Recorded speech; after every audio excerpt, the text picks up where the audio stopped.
우리 삶을 움직이는 뉴스, 중심 잡힌 시선으로 전하겠습니다. 황보선의 출발 새아침. 자, 주요 사건 사고의 맥을 짚는 사건 그건 이렇습니다. 코너 시작하겠습니다. 자, 먼저 한국형사법무정책연구원의 승재현 연구위원님 오늘 전화로 연결합니다. 안녕하십니까? 네, 안녕하십니까? 예, 자 그리고 오랜만에 전 수사경찰서 강력팀장 백기종 평론가 함께합니다. 안녕하십니까? 네, 안녕하십니까? 오랜만입니다. 오랜만입니다. 잘 지냈습니까? 네. 건강하십시오. 예, 두 분 다 새해 복 많이 받으시고요. 네, 새해 복 많이 받으십시오. 예. 자, 먼저 좀 우리가 짚어볼 사건이 그 대형 매장에서 그 여학생을 남자 화장실을 끌고 가서 성폭행한 남성. 이게 최근에 1심 판결이 나왔는데 먼저 승재현 의원님 이게 어떤 사건인지 좀 설명 좀 해주시겠습니까? 저도 제일 처음에 이 사건을 접하고 도대체 어떻게 이런 일이 백주대낮에 일어날 수 있을까라고 굉장히 놀랐는데요. 네. 대형 매장에 쇼핑하러 들린 여학생을 특정 남성이 이제 이 가해자죠. 남자 화장실로 끌고 들어가 성폭행한 사실이 이제 언론에 나왔어요. 네. 그런데 생명부지 미성년자를 성폭행했음에도 불구하고 이 남성 집행유예를 받아 더더욱 논란이 지금 되고 있는데요. 네네. 검찰은 이렇게 말을 했습니다. 이례적으로 낮은 형량이라고 반발하며 즉각 이제 2심 항소를 했는데요. 예.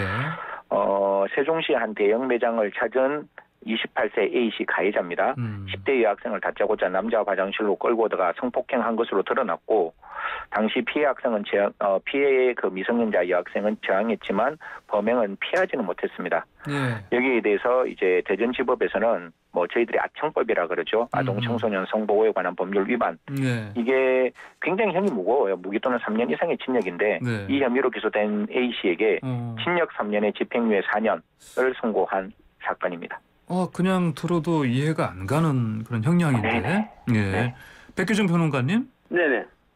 검찰이 방금 승현 말씀하신 것처럼 항소했지만 어쨌든 재판부가 이번에 이 집행유예 내린 그 근거 양형 기준이 뭡니까 이게?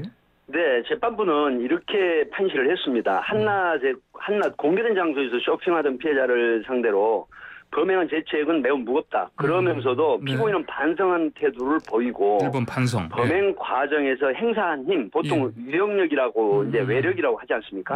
이 정도가 비교적 중하지 아니하고 이 사건 이전까지 형사처벌 전력이 없다. 그리고 이제 또 하나는 피해자들과 합의해서 선처 탄원하는 점을 양형에 고려했다라고 이제 하거든요.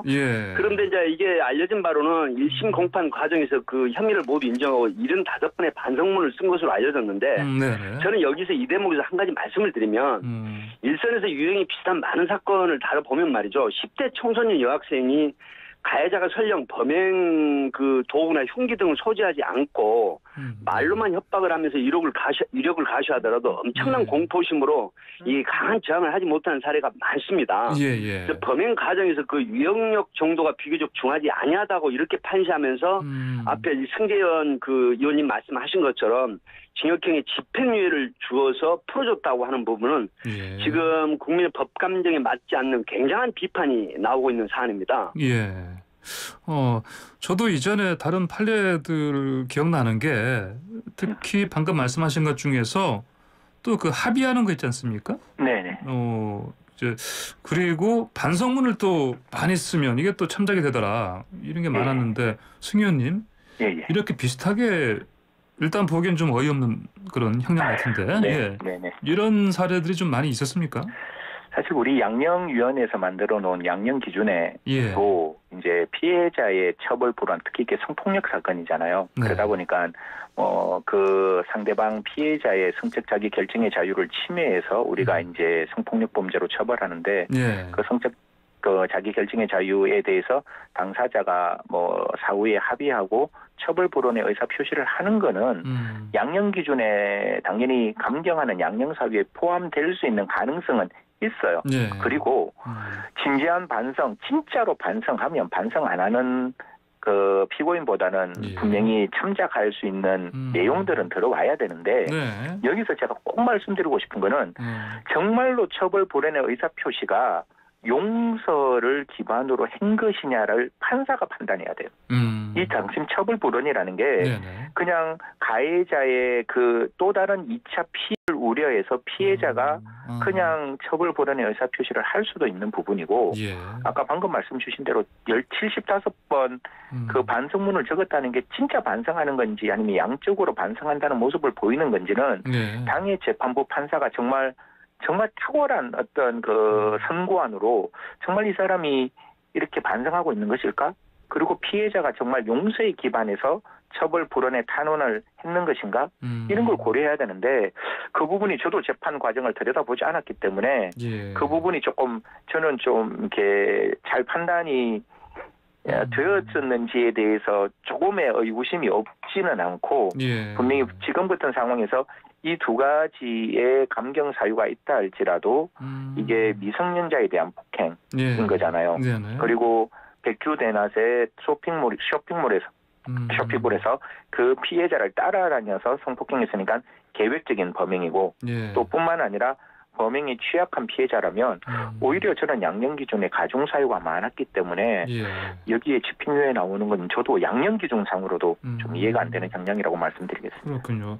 백기준 평론가님, 그러면 네네. 검찰이 항소한 이유는 명백한데요. 그러면 네네. 어떻게 2심에서는 뭐 실형 판결이 나올 가능성 어떻게? 예, 먼저 결론을 제 판단을 말씀드리면 네. 검찰의 항소 이후 실형 판결이 나올 수 있다 이렇게 예측을 합니다. 왜 그러냐면요. 네.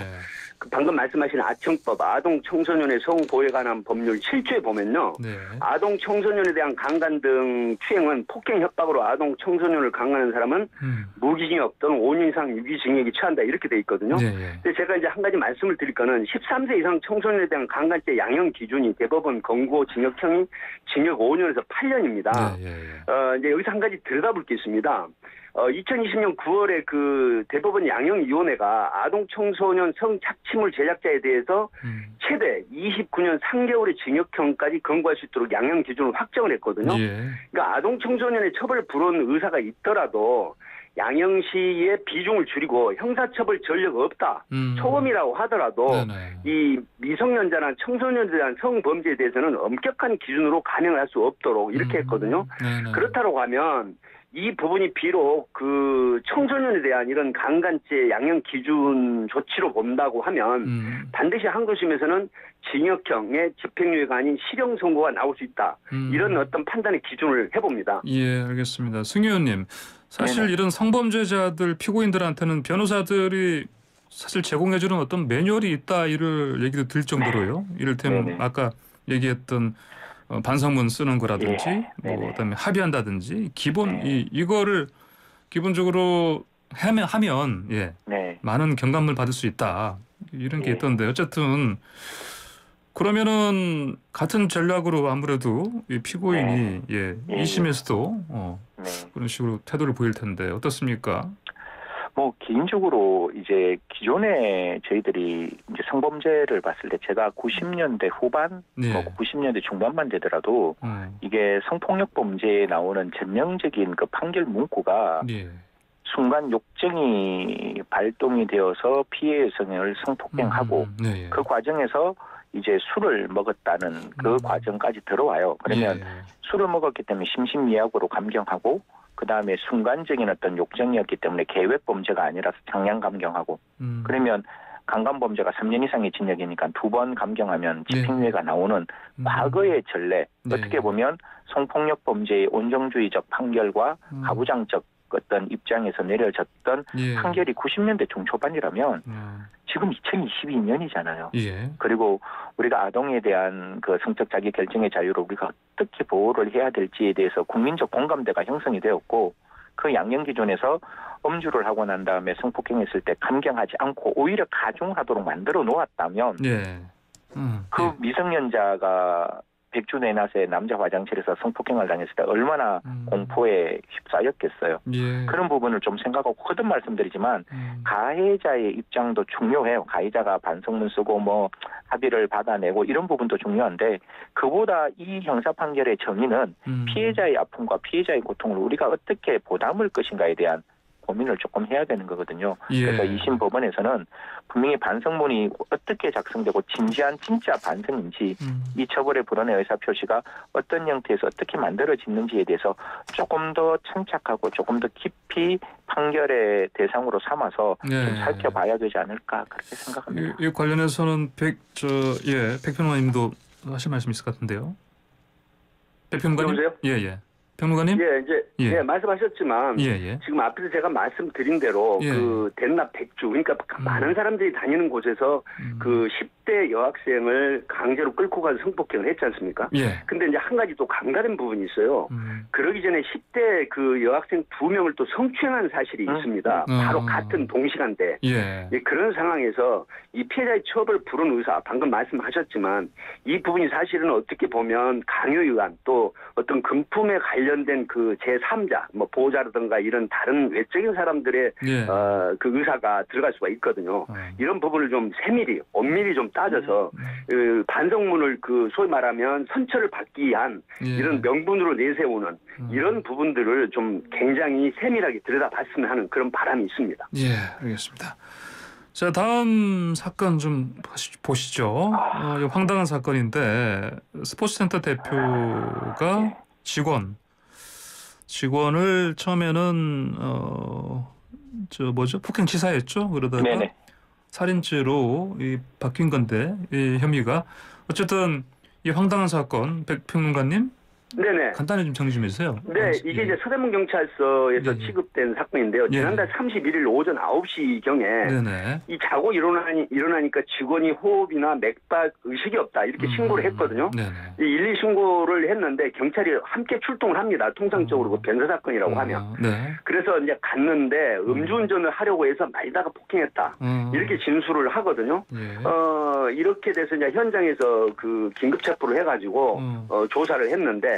결국은 3cm 두께의 70cm 플라스틱 막대기를 이용해서 예. 그 피해자의 하의를 벗기고 그 센터 직원 그러니까 이제 서대문에 있는 어린이 스포츠 센터 그 업주이고 또 사망한 분이 27세 된 그 직원인데 이 사람의 그 항문에 이 70cm 막대기를 찔러 넣어가지고 여러 차례 찔러 넣어서 결국은 국가수 1차 소견 결과를 보면 이 심장이라든가 담낭이라든가 이런 간이 손상돼가지고 장기 부전으로 인한 사망을 한 그런 사건입니다. 예, 참 끔찍한 일인데 방금 말씀드린 대로 승 의원님 처음에는 경찰에서 폭행치사로 했다가 적용했다가 국가수 이제 소견 받고 바꿨지 않습니까? 제목을 살인죄로.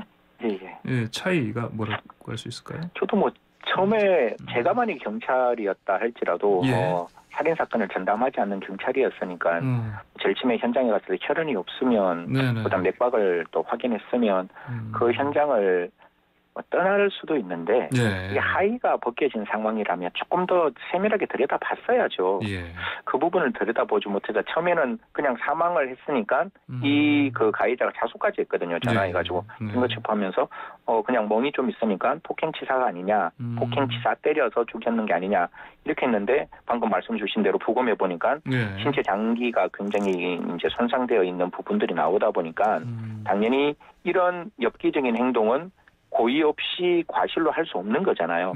사람이 죽을 수 있다는 점을 인식하고 그것을 분명히 예견했음에도 불구하고 실행했기 때문에 살인죄로 바뀌는데 폭행치사는 우리 법에는 어떻게 되어 있는가 하면 3년 이상의 징역인데 양형 기준에 따르면 기본 형량이 2년에서 4년이에요.